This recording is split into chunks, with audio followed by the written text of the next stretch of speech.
Zdarzenia i osoby przedstawione w tym filmie są fikcyjne. Jakiekolwiek podobieństwo do rzeczywistych sytuacji jest całkowicie przypadkowe i niezamierzone.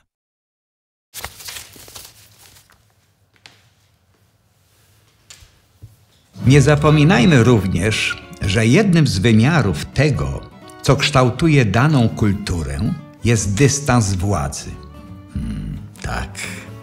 Mówiąc fachowo, chodzi o emocjonalną przestrzeń oddzielającą podwładnych od przełożonych lub też stopień akceptacji dla nierówności społecznych, skłonność przełożonych do konsultacji z podwładnymi, stopień autorytarności władzy oraz posłuszeństwo wobec niej czy przełożonych, rodziców.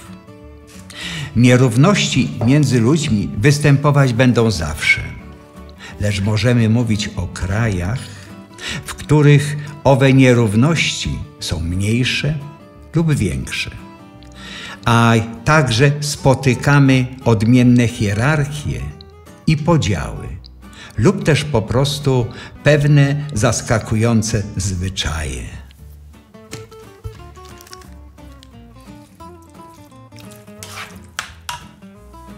Chcecie się dowiedzieć, co jaki ma? Posłuchajcie.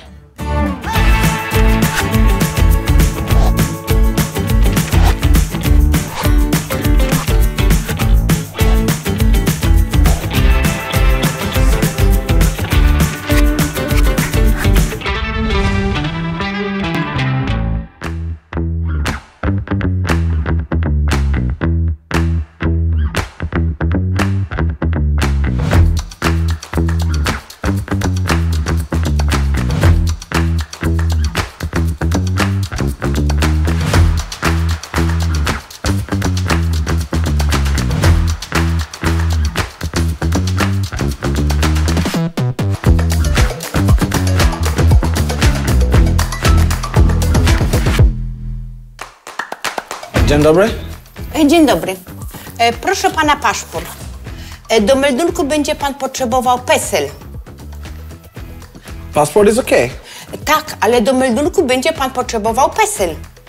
Proszę iść do pani Marty, pani Marta panu pomoże. Marta. Marta. Okay. Okay. Thank you. I have no idea what is this PSL number, but fortunately I can go to the welcome office, a place where I will learn everything. Easy peasy. Hi guys. Assalamu alaikum. Nice to see you. You too. Huh? Good morning. Good morning. You must be Akim. Yes. Agnieszka told me everything. You are in Welcome Point, the most hospitable place in Polytechnica. I will help you. Here you are. This is a handbook. You will find all necessary information. Please, sit down with me.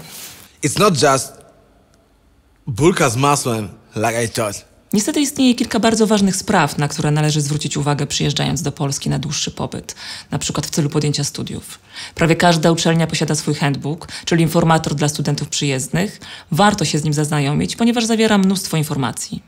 W pierwszej kolejności istotne jest, aby posiadać aktualny dokument tożsamości, najlepiej paszport. Dzięki temu dokumentowi będziemy mogli uzyskać numer PESEL, który pozwala na łatwą identyfikację osoby. Student, który chce otrzymać numer PESEL, musi złożyć odpowiedni wniosek. Kolejną istotną rzeczą do załatwienia jest meldunek. Konieczne również może okazać się posiadanie wizy lub pozwolenie na pobyt czasowy. Trzeba pamiętać też o fotografiach, dokumencie potwierdzającym status studenta w Polsce oraz dokumencie potwierdzającym posiadanie wystarczających środków finansowych na studiowanie i zamieszkanie w Polsce. Niczym się nie przejmuj, na pewno sobie ze wszystkim poradzisz. Poza tym, jakbyś miał jakiś problem, to zapraszam ponownie. A, i mam coś jeszcze dla ciebie. To ci się na pewno przyda. My precious. Oh, if you want to go to the doctor, you need insurance. Oh, thank you so much. Bye. Bye. Marta is very helpful lady. She gives us all the information we need and all the support and help we need. The welcoming point is a very friendly and helpful place. We got all the information we needed. I almost forgot. If you want a Polish cell phone number, then you need to register it. So again, a PESEL number is necessary. Thank you. Bye. Bye. PSL is like celebrity in Poland. All people talk only about him. so many things to do. But if I get everything done, I will be able to study. Ready, steady, go!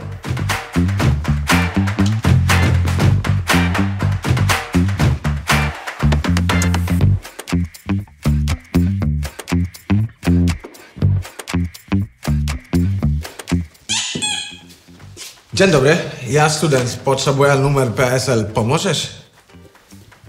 Panie, nie przypominam sobie, żebyśmy byli na ty. Trochę szacunku dla urzędu. Proszę to przynieść wypełnione. Urząd rozpatrzy. Ja dzisiaj zamykam o 14:30. Dziękuję. Pomożemy.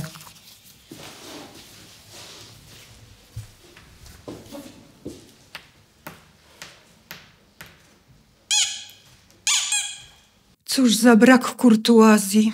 Tak na ty od razu. Gdzie Kinderstube? Nie cierpię biurokracji. Jak pomyślę, ile papierologii jest na studiach, to włączam tryb ewakuacja. Aż mi się chce wyjść. I wychodzę. Okej, dobra, nie. Ale nie będę tracił czasu na bieganie i wypełnianie jakichś bzdet. Wnuczku, chciałeś powiedzieć chyba bzdetów. Mam nadzieję, że Akim sobie daje radę. Ja mam często problem z tymi papierkami.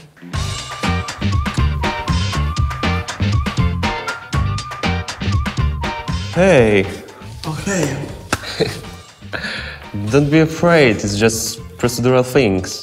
And this woman, she took offense because in Polish language there's something like terms of politeness.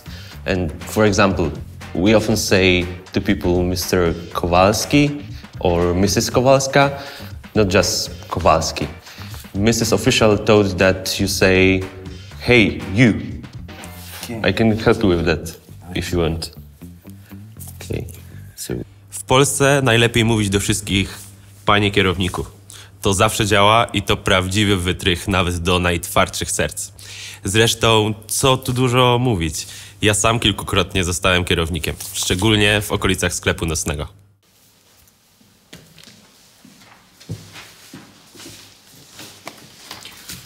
Mamy godzinę 14:29. Ma pan szczęście.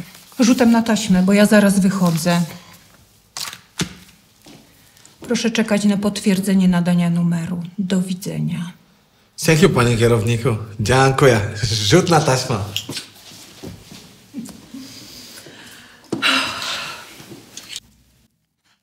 Thank you.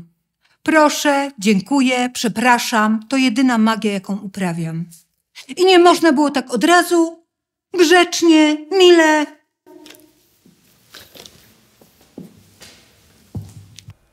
Nie cierpię biurokracji. Myślę, że ludzie pracujący w polskich urzędach są naprawdę wspaniali. Ciągle mówią proszę i dziękuję. Na otrzymanie numeru PESEL możemy czekać nawet do 30 dni. Jednak w praktyce otrzymuje się go dużo szybciej. Uzyskujemy go bezpłatnie.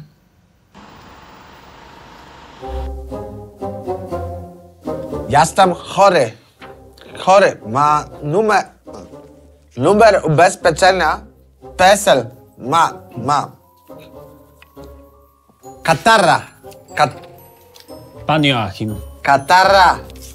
Pan Joachim, bardzo proszę. Czy jest pan Joachim? Boli gardło. Pan Achim. Akim. Yes. Proszę bardzo. Słucham. Co panu dolega? Doctor, I got a cold. I'm sick. Can you prescribe me some medication? Sik. Aha, w rzeczy samej. Przeziębił się. Zaraz coś zalecimy. Proszę się rozebrać. Clothes off. Bardzo bym chciała, żeby Akim zadzwonił. Jestem ciekawa, jak przebiega jego aklimatyzacja. Z jednej strony jego przygody brzmią jak z komedii omyłek, jednak z drugiej bardzo mi przykro, że goście czasem muszą się borykać z takimi przeróżnymi niedogodnościami. Taki mamy klimat. Panie Joachimie, pooddychamy troszeczkę. Wdech, brief, do góry i wydech. I jeszcze raz wdech i wydech. A proszę zakasłać teraz. Jeszcze raz. Oskrzela to są zainfekowane mocno. Jeszcze raz oddech. Do góry. Up. I wydech. I jeszcze jeden raz. I wydech. No okej.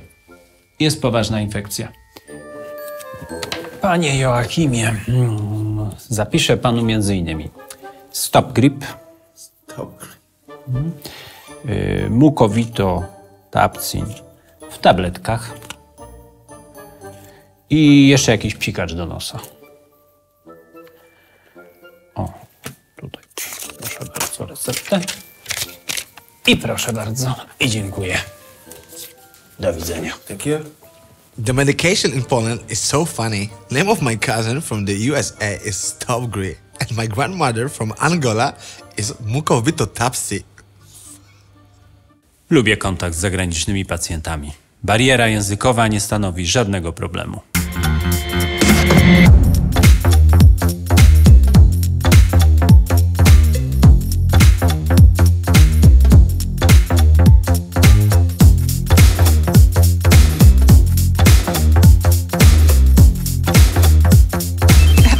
Przepraszam.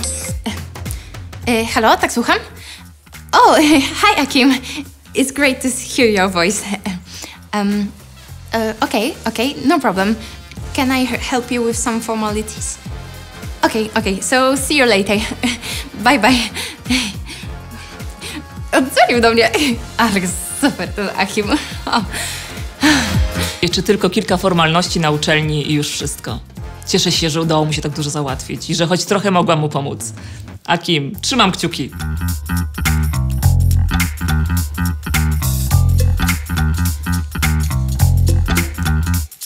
Moja Marta to prawdziwy skarb. Opiekuje się każdym, kto tego potrzebuje. Często mamy gości. Mam czasem wrażenie, że pod naszym dachem mieści się prawdziwy welcome point. Oj, przesadzasz, kochanie. Wow.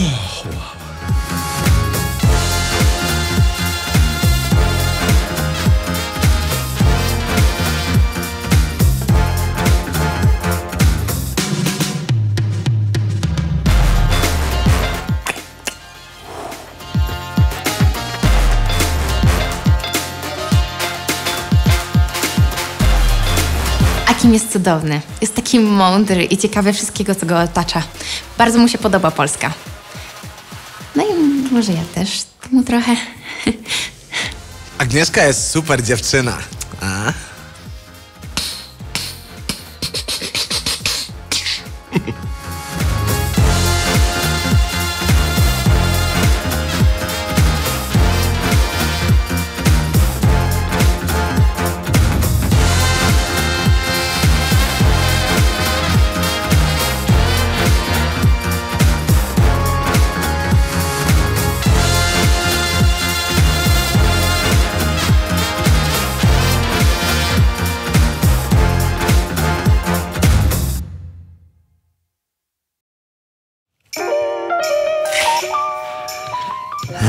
Tak to już bywa z tym dystansem.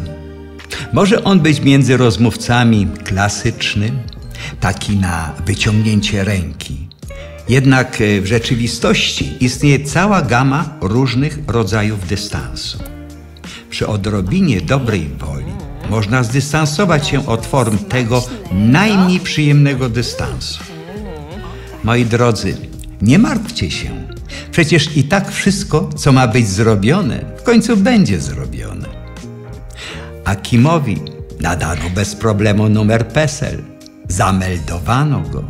No i rzecz jasna, dalej szkoli swój język polski. Mimo trudności zaczął poznawać naszą kulturę, a dzięki możliwości odebrania starannego wykształcenia, ale również kuchni, którą chyba polubił i po prostu dzięki zauroczeniu został w naszym kraju na tyle długo, że wydano mu kartę pobytu stałego. Tak to już bywa, że niejednokrotnie w procesie poznawczym towarzyszy nam ostrożność. Pamiętajmy jednak, że ostrożność to nie to samo, co niechęć lub chłodna relacja. Warto mieć również dystans do samego siebie i czasem pewne sprawy traktować z przymrużeniem oka. Tata nie bez powodu czyta tę książkę, bo muszę wam powiedzieć, że za tydzień wyjeżdżamy z tatą właśnie do Kenii. No co ty mówisz? To we dwójkę jedziecie? Tak. We dwójkę. Czyli zostawiacie nas. No, czyli wolną chatę. Tak, będziecie mieli wolną chatę. I co będziesz, Filip, robił? Będę grał w grę. Filip, a kiedy nauka?